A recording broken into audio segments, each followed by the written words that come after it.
आपके थाने में भ्रष्टाचार खत्म हुआ? आपकी तहसील में भ्रष्टाचार खत्म हुआ? आपके जिले का भ्रष्टाचार खत्म हुआ? या किसी भी गवर्नमेंट के डिपार्टमेंट का भ्रष्टाचार कम हुआ क्या? कायदे से तो कम हो जाना चाहिए। आपके मुख्यमंत्री जी ईमानदार हैं, हम सब के प्रधानमंत्री जी ईमानदार हैं, हम सब के चीफ जस्टिस ऑफ इंडिया चंचूड़ साहब भी ईमानदार हैं, हम सब की राष्ट्रपति मुर्मू जी भी ईमानदार हैं। जब ईमानदार लोग सत्ता के शीर्ष पे पहुंच गए फिर तो भ्रष्टाचार खत्म हो जाना चाहिए। फिर तो जिन्होंने भ्रष्टाचार किया उनको सजा भी मिलनी चाहिए। किसी को सजा हुई क्या? कॉमनवेल्थ घोटाले में किसी को सजा हुई? हेलीकॉप्टर घोटाले में किसी को सजा हुई? आईपीएल स्पॉट फिक्सिंग में किसी को सजा हुई? केरला सोलर पैनल जो स्कैम हुआ था उसमें सजा हुई? 2G स्पेक्ट्रम 1,76,000 करोड़ का हुआ था उसमें कितने लोग सजा हुई? आधार स्कैम में किसी को सजा हुई? तमिलनाडु जो दूध मिल्क एडल्ट्रेशन हुआ था, दूध में मिक्सिंग होती थी, किसी को सजा नहीं हुई? एयर इंडिया में एक बहुत बड़ा घोटाला हुआ, किसी को सजा नहीं हुई थी। इसी तरीके से आप देखिए असम एजुकेशन स्कैम हुआ था, बेंगलुरु में एक बहुत बड़ा घोटाला हुआ था, बिहार फ्लड रिलीफ, बिहार में एक बाढ़ घोटाला हुआ, किसी को सजा नहीं हुई। बोकारो में एक बहुत बड़ा घोटाला हुआ था, किसी को सजा नहीं हुई। कैश फॉर वोट स्कैंडल हुआ था, आपको याद होगा, बहुत पहले संसद में नोटों की गड्डियां लहराई गई थी, किसी को सजा हुई क्या? नहीं हुई। चंडीगढ़ में एक बूथ स्कैम हुआ, किसी को सजा नहीं हुई। एक क्रिमेशन घोटाला हुआ था, शमशान बनाने में ही बहुत बड़ा घोटाला हुआ, जो बिजली के लिए नहीं बनाते हैं जिससे अंतिम संस्कार बिजली के द्वारा किया जाता है, वो बनाने में बहुत बड़ा घोटाला हुआ था, किसी को सजा नहीं हुई। दिल्ली जल बोर्ड घोटाला कट्टर ईमानदार पार्टी ने कर दिया, किसी को सजा हुई क्या? दिल्ली गुड़गांव टोल प्लाजा घोटाला, किसी को सजा हुई क्या? नहीं हुई। और अभी तो छत्तीसगढ़ में गोबर घोटाला हुआ है, मतलब आकाश घोटाला, पृथ्वी घोटाला, जमीन घोटाला, पाताल घोटाला, सारे घोटाले चल रहे थे। चारा घोटाला तो हुआ ही था, अब गोबर घोटाला भी हुआ कि गोबर की खरीद बिक्री में घोटाला हो रहा। आप जरा सोचिए कि जिनके पास गाय नहीं है उनसे भी गोबर खरीदा जा रहा है। ये तो बिल्कुल बिहार का चारा घोटाला जैसे हुआ कि जिनके पास ट्रक नहीं थी उसकी ट्रक से चारा ढोया जा रहा था, और छत्तीसगढ़ में जिसके पास गाय नहीं है उसको करोड़ों रुपए दे दिए गए गोबर खरीदने के नाम पे। पता नहीं किसका गोबर खरीदा, जब गाय है ही नहीं तो गोबर किसका खरीद रहे हैं भगवान जाने। क्यों ऐसा हो रहा है? चीन में तो ऐसा नहीं होता, सिंगापुर में तो ऐसा नहीं होता, जापान में तो ऐसा नहीं होता, ये भारत में क्यों होता है? और वो हो भी गया तो आगे ना हो इसके लिए कोई व्यवस्था बनी क्या? इन घोटालों के ऊपर कभी संसद में चर्चा हुई, कभी विधानसभा में चर्चा हुई? और तो छोड़िए, क्या भारत के सुप्रीम कोर्ट के जजों ने कभी सार्वजनिक रूप से कहा कि भाई भ्रष्टाचार को कंट्रोल करने के लिए ये 10 स्टेप लेना पड़ेगा? कभी संसद में इस बात पे एक आम राय बनी कि भाई भ्रष्टाचार को खत्म करने के लिए 10 स्टेप लेना पड़ेगा? नहीं। जानते हैं क्यों? क्योंकि आप लोग बटे हुए हैं। आप लोगों को पार्टियों ने अफीम खिला रखी है, आप लोगों ने पॉलिटिकल पार्टियों की अफीम खा रखी है, उसी में आप मस्त हैं। नेताओं के बारे में उल्टा आप किसी एक नेता के पीछे पड़ गए हैं और किसी एक नेता का समर्थन कर रहे हैं आंख बंद करके, और आपके ही पैसे का जो आप टैक्स देते हैं बंदर बाट हो रही है। 75 लाख करोड़ का बजट है भारत का, 75 लाख करोड़। ये तो आप भी मानते होंगे ना कि 20% तो घूसखोरी, कमीशनखोरी, दलाली में चला ही जाता है। 20% का मतलब 75 लाख करोड़ का 20% यानी लगभग 15 लाख करोड़ रुपए हर साल भ्रष्टाचार में जाता है। और ये पैसा किसका? आपका। लेकिन आप चुप क्यों हैं? क्योंकि आपको पार्टियों ने अफीम खिलाई है। या तो आप पार्टियों के गुलाम हो गए हैं या नेताओं के गुलाम हो गए हैं। आपको कहीं न कहीं वो अफीम मिल गई है, आप खुश हैं, आप मस्त हैं, आप बस दल गुलामी कर रहे हैं, नेताओं की जय जयकार रहे हैं। लेकिन कभी ये नहीं कहते कि ये जो भ्रष्टाचार होता जा रहा है, ऐसे भ्रष्टाचारियों को आजीवन कारावास देने, ऐसे भ्रष्टाचारियों को फांसी देने, इनकी 100% प्रॉपर्टी जब्त करने के लिए कानून कब बनेगा? आप कभी बात ही नहीं करते, मांग नहीं करते। आप खुश हैं। जब आप लुटवाने में खुश हैं, टैक्स दे के उसको चोरी कराने में आप खुश हैं, तो फिर चोरों को क्या दिक्कत है? चोरों को तो बढ़िया बढ़िया, तुम आप मस्ती रहो, आप जय जयकार करते रहो, इधर पूरा खजाना लूट रहा है। प्रोविडेंट फंड स्कैम हुआ था, किसी को सजा नहीं हुई। एक फतवा फॉर कैश स्कैंडल हुआ था कि पैसा लेके फतवा जारी करते थे, किसी को सजा नहीं हुई। फ्लाइंग क्लब स्कैम हुआ, किसी को सजा नहीं हुई। फॉरेन एक्सचेंज स्कैम में किसी को सजा नहीं हुई। गोवा माइनिंग स्कैम बहुत बड़ा घोटाला था माइनिंग का, उसमें किसी को सजा नहीं हुई। एक ग्रेनाइट स्कैम हुआ था तमिलनाडु में, उसको किसी को सजा नहीं हुई। हरियाणा में सीड घोटाला हुआ था, बीज, ये जो बीज होता है ना, इसमें करोड़ों का घोटाला हो गया था, उसमें किसी को सजा नहीं हुई। हुड्डा प्लाट स्कैम हुआ था, किसी को सज़ा नहीं हुई। हरियाणा में फॉरेस्ट स्कैम हुआ, किसी को सज़ा नहीं हुई। हरियाणा टीचर घोटाले में किसी को सज़ा नहीं हुई। हसन अली खान में मनी लॉन्ड्रिंग 35,000 करोड़ का, 1-2 करोड़ नहीं, 100-200 करोड़ नहीं, हसन अली खान ने 35,000 करोड़ का घोटाला हुआ। कभी खबर चल रही है क्या? नहीं। क्यों? क्योंकि आपने पार्टियों की और नेताओं की अफीम खा रखी है। आप केवल जय जयकार कर रहे हैं, आपको इस बात की चिंता नहीं कि देश लूट रहा है। इसके लिए कम से कम हम कानून बदलने की मांग करें, 1 नेशन 1 टैक्स की मांग करें, पुलिस रिफॉर्म, जुडिशियल रिफॉर्म की मांग करें। हिमाचल प्रदेश में दाल घोटाला हुआ था, किसी को सज़ा नहीं हुई। रॉल्स रॉयस घोटाला हुआ, किसी को सज़ा नहीं हुई थी। हुडको स्कैम हुआ, किसी को सज़ा नहीं हुई। हाउसिंग लोन स्कैम में किसी को सज़ा नहीं हुई। इंडियन एयरफोर्स में लैंड स्कैम में किसी को सज़ा नहीं हुई। कोल घोटाला, कोयला घोटाला आपको याद है, 1,86,000 करोड़ का। किसी को आजीवन कारावास हुआ? नहीं। किसी को फांसी हुई? नहीं। किसी के 100% प्रॉपर्टी जब्त हुई? नहीं। घोटाला कितना था? 1,86,000 करोड़ का। कानून क्यों नहीं बदले जा रहे हैं? क्योंकि आप दल गुलाम हैं, आप पार्टियों के गुलाम हैं, आप नेताओं के गुलाम हैं। आप खुल के ये बात कहने में शर्माते हैं, पब्लिकली अपने सोशल मीडिया में लिखने में आप डरते हैं कि भाई भ्रष्टाचारियों को फांसी देने, आजीवन कारावास देने, 100% प्रॉपर्टी जब्त करने के लिए कानून बनना चाहिए, 1 नेशन 1 टैक्स लागू होना चाहिए, प्रॉपर्टी को आधार से लिंक करना चाहिए। ये कहने में आप शर्माते हैं। अरावली स्कैम हरियाणा में हुआ, किसी को सज़ा नहीं हुई। इसी तरीके से रेलवे में एक टिकट स्कैम हुआ था, टिकट बेचा जाता था तत्काल वाला, किसी को सज़ा नहीं हुई। IPO स्कैम हुआ।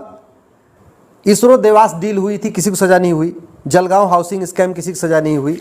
और तो और नम्बी नारायण के साथ इतना बड़ा धोखा हुआ था, आपको याद होगा। नम्बी नारायण के ऊपर एक मूवी भी आ गई थी, रॉकेटरी, आपने मूवी भी देख लिया। लेकिन नम्बी नारायण के साथ जिन्होंने गद्दारी किया उनको सज़ा हुई क्या? नहीं हुई। आप क्यों नहीं हुई? क्योंकि कानून घटिया है।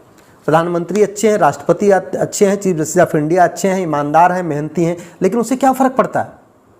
देश में प्रधानमंत्री का राज नहीं है, मुख्यमंत्री का राज नहीं है, चीफ जस्टिस ऑफ इंडिया का राज नहीं है, राष्ट्रपति का राज नहीं है। देश में किसका राज है? कानून का। और कानून वहाँ घटिया है। जम्मू कश्मीर क्रिकेट एसोसिएशन में घोटाला हुआ था, JVG स्कैम हुआ था, कर्नाटका हाउसिंग बोर्ड स्कैम हुआ था, केरला इन्वेस्टमेंट स्कैम हुआ था, क्रिप्को फर्टिलाइजर स्कैम हुआ था, मधु कोड़ा स्कैम, आपको याद होगा। मधु कोड़ा, इतना बड़ा घोटाला, मधु कोड़ा को फांसी हुई, मधु कोड़ा का 100% प्रॉपर्टी जब्त हुई, मधु कोड़ा का आजीवन कारावास हुआ? नहीं हुआ। क्यों? क्योंकि कानून घटिया है। महाराष्ट्र लैंड स्कैम, आदर्श हाउसिंग स्कैम, जिन लोगों ने आदर्श हाउसिंग स्कैम में इतने बड़े बड़े मकान लिए थे, किसी की सज़ा हुई क्या? नहीं हुई। बाकी छोड़ दीजिए। 1993 में मुंबई में बम ब्लास्ट हुआ था, उसके बाद वोहरा कमेटी बनी थी। वोहरा कमेटी ने उसमें कई सारे नेताओं, मंत्रियों, मुख्यमंत्री का नाम दिया था, किसी को सज़ा हुई क्या? नहीं हुई। क्यों? क्योंकि जनता दल गुलाम है। अधिकतर लोग दल गुलाम है, पार्टियों के गुलाम है। कोई कांग्रेस का गुलाम है, कोई सपा का गुलाम है, कोई बसपा का गुलाम है, सब अलग अलग पार्टियों के गुलाम बने हुए हैं। इस बात की उनको चिंता ही नहीं है कि देश लूट रहा है और इसलिए कानून बनना चाहिए, उसकी चिंता ही नहीं है।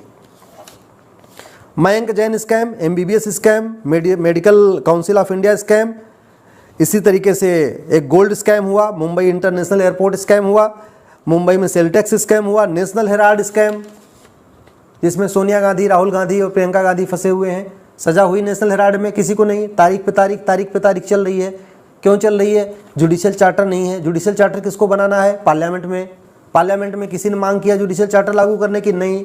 क्यों नहीं मांग किया? क्योंकि जनता दल गुलाम है, जनता पार्टियों के गुलाम है, जनता नेताओं की गुलाम है।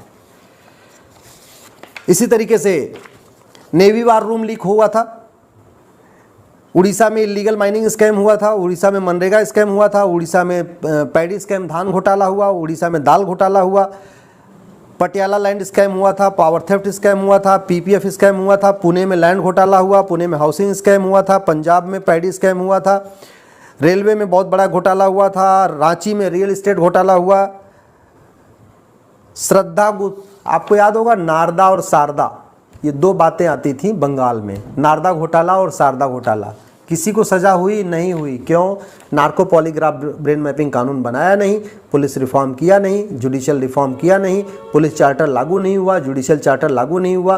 पुलिस चार्टर का मतलब आपको जांच को 1 महीने में पूरा करना या 2 महीने में पूरा करना, ये अकाउंटेबिलिटी तय करना। जुडिशियल चार्टर का मतलब हर हालत में चार्जशीट फाइल होने के अंदर 1 साल के अंदर फैसला करना ही करना। ऐसा हमने कानून नहीं बनाया। कानून नहीं बनाया तो जज भी टाइम पे तारीख पे तारीख देते रहते हैं। ये जितने बड़े लुटेरे, जितने मैंने नाम लिया, जिन्होंने लूटा है, भाई अगर 1000 करोड़ लूट लिया, 50-25 करोड़ रुपए 100 अच्छे वकील पे खर्च कर दिया, बड़े दिग्गज वकीलों पे खर्च कर दिया। दिग्गज वकील का मतलब जो भूतपूर्व कानून मंत्री, भूतपूर्व गृह मंत्री टाइप के जो वकील है, ऐसे वकीलों पे खर्च कर दिया। वो तारीख पे तारीख लेते रहते। ये जज भी चूंकि उन्हीं के द्वारा अपॉइंट किए गए हैं, तो जब वो खड़े हो जाते हैं कोर्ट में आके बहस करने, तो जज उनको तारीख पे तारीख दे देते हैं। सत्यम स्कैम हुआ था, किसी को सजा नहीं हुई। स्कॉर्पियन डील हुई, किसी को सजा नहीं हुई। इसी तरीके से कोची स्मार्ट सिटी स्कैम, आपको याद होगा अब्दुल करीम तेलगी का स्टैम्प पेपर घोटाला, 20,000 करोड़ का घोटाला, किसी को सजा हुई नहीं हुई। ताज कॉरिडोर स्कैम में किसी को सजा नहीं हुई। ताज हाउसिंग स्कैम में किसी को सजा नहीं हुई। टाटा स्कैम में किसी को सजा नहीं हुई। टैक्स रिफंड में किसी को सजा नहीं हुई। एक टॉयलेट स्कीम हुआ था, टॉयलेट बनाने में बहुत बड़ा घोटाला हुआ था। मैंने कहा ना, गोबर घोटाला, टॉयलेट घोटाला, पेशाब घोटाला, ऐसा कौन सा ऐसा घोटाला जो नहीं हो रहा है? हर जगह घोटाला हो रहा है। ब्लड घोटाला, खून बेचने खरीदने में भी घोटाला है। पावर प्रोजेक्ट घोटाला हुआ, फिर मनरेगा घोटाला हुआ, NHRM घोटाला हुआ, प्लांटेशन घोटाला हुआ। एक टीचर्स की अपॉइंटमेंट में बहुत बड़ा घोटाला, अब यूपी में भी हुआ था, बिहार में भी हुआ था, अभी बंगाल वाला भी चल रहा है। वोडाफोन टैक्स घोटाला, वीरभद्र टाइप, इतने सारे घोटाले हो गए। किसी आज तक मुझे आप बताइए, 75 हम आज़ादी का अमृतकाल मना रहे हैं, जितना मुगलों ने लूटा 500 साल में, उतना अंग्रेज़ों ने लूटा 200 साल में। और जितना मुगलों ने 500 साल में लूटा, अंग्रेज़ों ने 200 साल में लूटा, उतने हमारे नेताओं ने लूटा 50 साल में। अब आप समझ लीजिए कि भारत के जो हमारे सफ़ेद पोश नेता थे, ये मुगलों और अंग्रेज़ों से भी बड़े लुटेरे, उनसे भी बड़े लुटेरे। अगर टोटल कैलकुलेट कर दीजिए आज़ादी के सारे घोटाले, तो लगभग 400 लाख करोड़ का घोटाला, जो प्रधानमंत्री जी ने बोला था बिल्कुल सही बोला था। 400 लाख करोड़ का घोटाला, एक सभा में प्रधानमंत्री जी ने बोला था कि 400 लाख करोड़ का घोटाला कुल किया है। लेकिन सवाल यह है कि 400 लाख करोड़ का घोटाला होने के बाद कितने घोटालेबाजों को फांसी हुई, कितने घोटालेबाजों की 100% प्रॉपर्टी जब्त हुई, कितने घोटालेबाजों को आजीवन कारावास हुआ। अभी चीन में कुछ महीने पहले ही चीन के कानून मंत्री को फांसी हुई है, करप्शन किया था। चीन में एक कंपनी के GM ने वहां के वेंडर से कुछ पैसा ले लिया था, दलाली कर लिया था, उसको फांसी हुई है। सिंगापुर में 900 ग्राम गांजा पाए जाने पे एक व्यक्ति को फांसी हुई है। दुनिया में इतने कानून हैं जहां भ्रष्टाचार के खिलाफ, ड्रग के खिलाफ कठोर कानून है। हम उन कानूनों को क्यों नहीं ले लेते? आखिर हाईवे बनाने में तो लागत आती है, एयरपोर्ट बनाने में लागत आती है, स्कूल बनाने में लागत आती है, हॉस्पिटल बनाने में लागत आती है, बुलेट ट्रेन बनाने में लागत आती है, पार्लियामेंट बनाने में लागत आती है, सब कुछ बनाने में लागत आती है, जबकि उसका पूरे देश को फायदा नहीं होता। लेकिन कानून बनाने में कोई लागत नहीं आती। जहां पे पुलिस चार्टर लागू करने की कोई लागत नहीं है, जुडिशियल चार्टर लागू करने की कोई लागत नहीं है, पुलिस रिफॉर्म करने की कोई लागत नहीं, जुडिशियल रिफॉर्म की कोई लागत नहीं, इलेक्शन रिफॉर्म की कोई लागत नहीं। तो जहां कोई लागत नहीं है, वहां पे हम कानून क्यों नहीं बना रहे हैं? हम चीन के अच्छे कानूनों को क्यों नहीं ले रहे हैं? फ्रांस के अच्छे कानूनों को क्यों नहीं ले रहे हैं? सिंगापुर के अच्छे कानूनों को क्यों नहीं ले रहे हैं? क्यों नहीं हम अच्छे कानूनों को लेके भारत में, हम भारत के प्रत्येक कानून को वर्ल्ड क्लास कानून बना रहे हैं? हम वर्ल्ड क्लास इकोनॉमी बनना चाहते हैं, वर्ल्ड क्लास एयरपोर्ट बनाना चाहते हैं, वर्ल्ड क्लास हाईवे बनाना चाहते हैं, वर्ल्ड क्लास कानून क्यों नहीं बनाना चाहते? वर्ल्ड क्लास पुलिस सिस्टम क्यों नहीं बनाना चाहते? वर्ल्ड क्लास जुडिशियल सिस्टम क्यों नहीं बनाना चाहते? वर्ल्ड क्लास एडमिनिस्ट्रेटिव सिस्टम क्यों नहीं बनाना चाहते? भ्रष्टाचार मुक्त भारत क्यों नहीं बनाना चाहते? इसमें तो कोई लागत ही नहीं आएगी। आप सोचना, ये सब इसलिए नहीं हो रहा है क्योंकि आप या तो पार्टियों के गुलाम हैं, या तो नेताओं के गुलाम हैं, या तो आप दल गुलाम हैं, या तो आप किसी नेता के गुलाम हैं। आप कभी भी ईमानदारी से कानूनों को बदलने के लिए मांग नहीं करते। सांसद विधायक से मिलकर उसको घटिया कानूनों को बदलने की मांग नहीं करते, इसलिए इन पे चर्चा नहीं हो रही है।